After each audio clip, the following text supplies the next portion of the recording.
भगवान भोलेनाथ कैलाश पर्वत से पृथ्वी की ओर जाने लगे। उन्हें जाता देख माँ पार्वती बोली, भोलेनाथ आप कहाँ जा रहे हैं? मैं पृथ्वी भ्रमण पर जा रहा हूँ। मैं भी आपके साथ चलूंगी। लेकिन देवी, आप चलकर क्या करेंगे? वो मैं नहीं जानती, बस मुझे भी आपके साथ जाना है। देवी पार्वती नहीं मानी और वो भी उनके साथ चली गई। घूमते घूमते पार्वती जी को भूख लगने लगी। वो महादेव से बोली, महादेव मुझे भूख लगी है, मुझे खीर खांड का भोजन करना है। ये सुनकर वो थोड़े आगे आए। उन दोनों ने आम इंसान का भेष ले लिया। शिव जी ने एक बड़े से घर का दरवाजा खटखटाया, जहाँ से एक सेठानी बाहर निकली।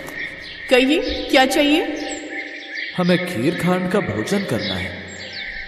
खीर खांड का भोजन करना है तो अपने घर जाकर खाओ, मेरे यहाँ क्यों मांगने चले हैं? यहाँ क्या मैंने कोई भंडारा खोला हुआ है? ये कहकर सेठानी ने दरवाजा बंद कर दिया। कुछ आगे चलने पर उन्हें एक गरीब बुढ़िया मिली। उसने पूछा, बताइए महाराज आपको क्या चाहिए? हमें खीर और खांड का भोजन करना है। अच्छा, आप भीतर आइए और बैठ जाइए। उन्हें अपनी झोपड़ी में बिठाकर वो रसोई में गई, लेकिन रसोई में अन्न का दाना भी नहीं था। वो बुढ़िया माई कहीं जाने लगी, तब शिव जी बोले, बुढ़िया माई आप कहाँ जा रही हैं? मैं दूध, चावल और खांड लेने जा रही हूँ। उसकी जरूरत नहीं है, आप अपनी रसोई में देखिए, वहाँ सब है। नहीं, मैं अभी रसोई से आई हूँ, वहाँ कुछ भी नहीं है। इनके कहने पर आप एक बार जाइए तो माई। बुढ़िया माई वापस से रसोई में गई, जहाँ सब सामान था। ये देख बुढ़िया माई हैरान रह गई। उसने झट से खीर बनाई और महादेव और पार्वती माता को खाने को दी। कुछ देर बाद वो दोनों वहां से जाने लगे। तब बुढ़िया माई बोली, महाराज बची हुई खीर का मैं क्या करूंगी? मेरे घर में तो कोई नहीं है उसे खाने वाला।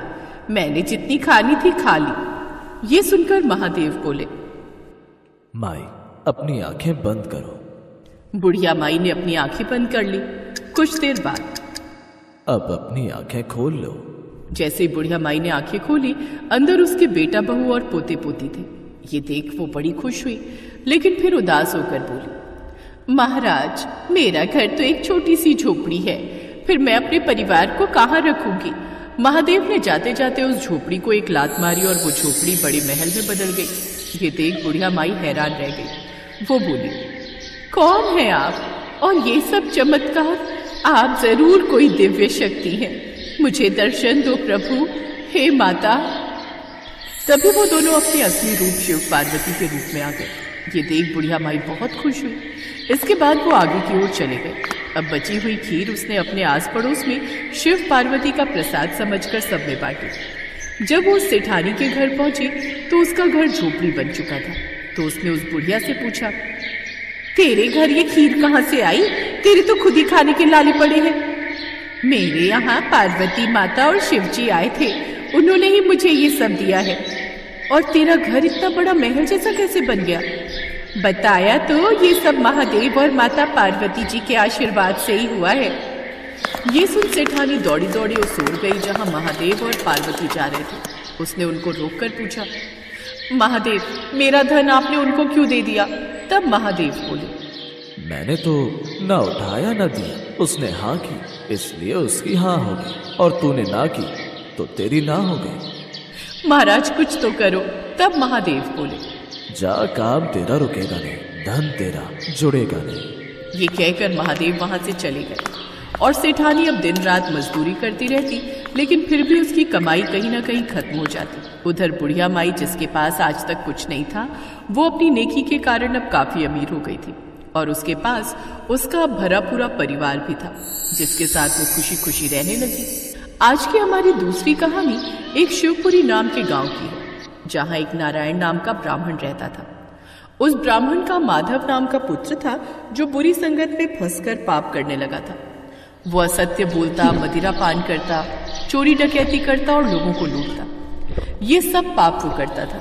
और एक रोज उसके परिवार वालों को उसके इस पाप कर्म का पता चला, तो उन्होंने अपने पुत्र को अपने घर से बाहर निकाल दिया। अब माधव दूसरे नगर में चला गया। अपना पेट भरने के लिए वो भीख मांगने लगा। बहुत भूख लगी है, कुछ खाने को दे दो। ये ले, 2 रोटी से खा ले। अब वो इसी तरह हर रोज भीख मांगता, लेकिन जो पाप उसने किए थे उसके फलस्वरूप उसके शरीर में कोढ़ निकल आया। उसके शरीर के अंग गलने और सड़ने लगे, जिससे वो अत्यंत दुखी रहने लगा। अब वो एक नदी किनारे कुटिया बनाकर उसमें रहने लगा। एक रोज बड़ी प्यास लगी है, नदी से मटके में पानी भर कर ले आता हूँ। अब ऐसे ही वो हर रोज करता, नदी से मटके में पानी भर कर ले आता, जिससे कुछ पानी रास्ते में एक शिला पर गिर जाता। ऐसे ही एक रोज वो जल भर कर लाया और शिला पर रखा ही कि तभी उसके प्राण निकल गए। फिर आकाश से एक विमान आया और उसमें से दूत बाहर आया। तभी वहां शिव दूत आए और उन दूतों से बोले, ठहरो, तुम इसे नहीं ले जा सकते। ये नर्क का नहीं बल्कि शिवलोक का अधिकारी है। इसने सारी उम्र बड़े पाप किए।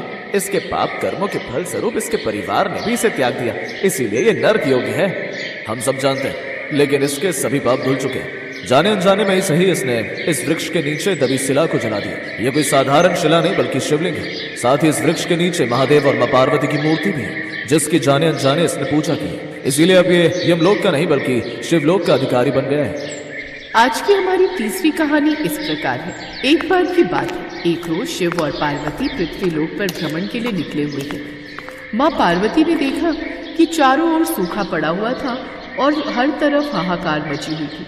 लोगों को पानी पीने को नहीं मिल रहा था। एक बूढ़ा आदमी प्यास से तड़प रहा था। पानी, पानी, पानी। प्यास से तड़पते हुए उस बूढ़े आदमी की मौत हो गई। नहीं नहीं बाबा, आप हमें छोड़कर क्यों चले गए? हे भोलेनाथ, ये कैसी सजा मिल रही है हमें, जो पानी की बूंद बूंद के लिए भी तरसना पड़ रहा है। ये सब लोग कितने दुखी हैं, इन्हें कितने कष्ट हैं। फिर वो कुछ दूरी पर और आगे चले, तभी माँ पार्वती की नजर एक किसान पर गई जो कड़ी धूप में भी हल जोत रहा था। ये देख माँ पार्वती ने शिव जी से कहा, स्वामी, जहाँ मनुष्य को पीने का पानी तक नहीं मिल रहा है, वहीं ये बेचारा किसान इतनी कड़ी धूप में इतनी मेहनत कर रहा है। इसके पीछे इसका एक तात्पर्य है देवी। वह ये कार्य इसीलिए कर रहा है ताकि खेत जोतने की उसकी ये आदत छूट ना जाए। कैसा तात्पर्य स्वामी? उस मनुष्य को देख माँ पार्वती को उन पर दया आ गई और उन्होंने उसकी मदद करने की सोची। स्वामी, सब प्यास के मारे इतने तड़प रहे हैं, फिर आप वर्षा क्यों नहीं कर देते? नहीं देवी, अभी वो समय नहीं आया है। जैसे ही वो समय आएगा हम वो कार्य भी अवश्य करेंगे। भोलेनाथ ऐसे तो मानेंगे नहीं। तभी माँ पार्वती को एक युक्ति सूझी। उन्होंने भोलेनाथ से कहा, स्वामी, आपने भी तो बहुत समय से अपना शंख नहीं बजाया, कहीं ऐसा ना हो कि आप भी अपना शंख बजाना भूल जाए। तुम सत्य कहती हो देवी, हम अभी अपना शंख बजा देते हैं। कहीं ऐसा ना हो कि हम भी शंख बजाना भूल ही जाएं। ये सुनकर पार्वती मन ही मन मुस्कुराई, क्योंकि वो अच्छे से जानती थी कि जैसे ही महादेव अपना शंख बजाएंगे तो वर्षा होना निश्चित है। फिर उन्होंने महादेव से कहा, स्वामी, यहाँ नहीं, उस ओर प्रकृति के मनमोहक नजारे देखते हुए आप शंख बजाइए। अच्छी बात है, जैसा आपको ठीक लगे। और फिर अपना शंख निकालकर उसे बजाने लगे। उस शंख की आवाज से मानो पृथ्वी खिल उठी, पक्षी चहचहाने लगे और बादल भी इतने खुश हुए कि झमझम बरसने लगे और पृथ्वी लोक पर तेज बारिश होने लगी। ये देख सभी लोग खुशी से झूमने लगे और महादेव और माँ पार्वती के नाम के जयकारे लगाने लगे। अब ना तो धरती प्यासी थी और ना ही कोई मनुष्य या पक्षी। महादेव भी समझ गए थे कि ये सब माँ पार्वती ने जानबूझकर किया है, लेकिन इसमें उनकी दया भावना छुपी हुई थी। इसलिए उन्होंने माँ पार्वती से कुछ नहीं कहा और उन्हें देखकर मुस्कुराने लगे।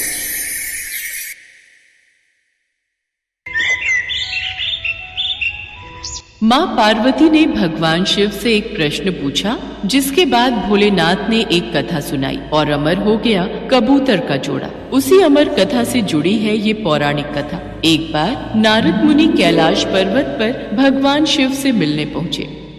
नारायण नारायण, प्रणाम माते। आइए देवर्षि नारद, कैसे आना हुआ? माते, मैं तो भगवान शिव और आपके दर्शन करने आया हूँ, और महादेव कहीं दिखाई नहीं दे रहे।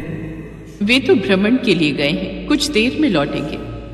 देवर्षि नारद माँ पार्वती से वार्तालाप करने लगे। तभी उन्होंने माँ पार्वती से पूछा, माते, क्या आप अमर कथा के बारे में जानती हैं?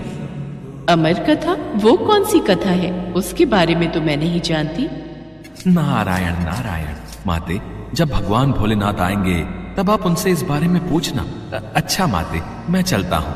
नारायण नारायण। पार्वती माता सोच में पड़ गई कि ऐसी कौन सी कथा है जो स्वामी ने मुझसे नहीं कही। तभी भोलेनाथ कैलाश पर लौट आते हैं। माता पार्वती उनसे इस बारे में चर्चा करती हैं।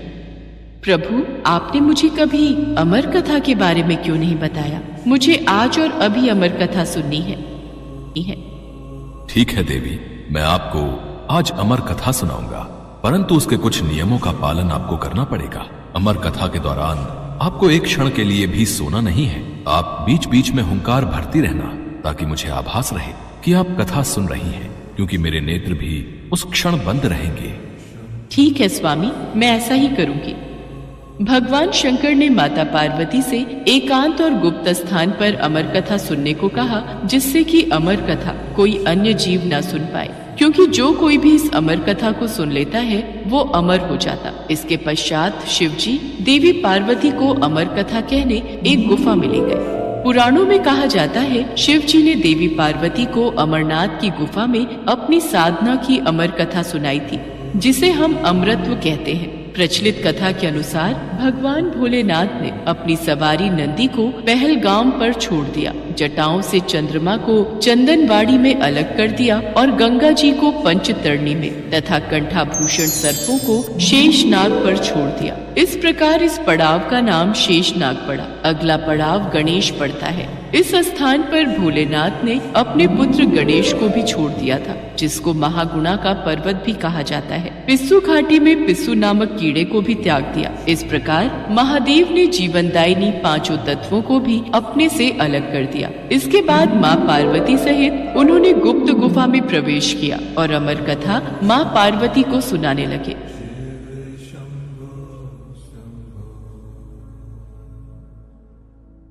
पर कथा सुनते सुनते देवी पार्वती को नींद आ गई और वो सो गई, जिसका शिव जी को पता नहीं चला। भगवान शिव अमर होने की कथा सुनाते रहे। उस समय 2 सफेद कबूतर शिव जी से कथा सुन रहे थे और बीच बीच में गूं गूं की आवाज निकाल रहे थे। शिव जी को लगा कि माता पार्वती कथा सुन रही हैं और बीच बीच में हुंकार भर रही हैं। इस तरह दोनों कबूतरों ने अमर होने की पूरी कथा सुन ली थी।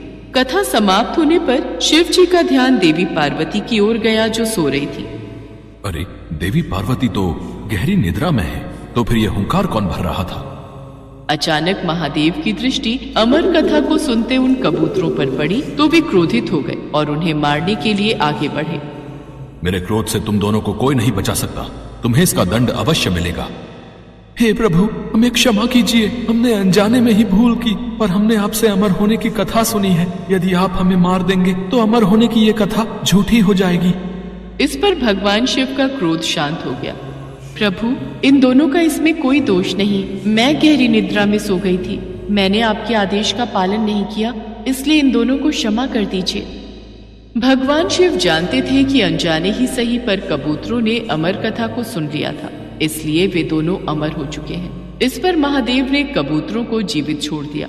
भगवान शिव के आशीर्वाद से वो कबूतर का जोड़ा अजर अमर हो गया। कहते हैं आज भी इन दोनों कबूतरों का दर्शन भक्तों को इस गुफा में प्राप्त होता है और तब से ये गुफा अमर कथा की साक्षी हो गई व इसका नाम अमरनाथ गुफा के नाम से प्रसिद्ध हो गया।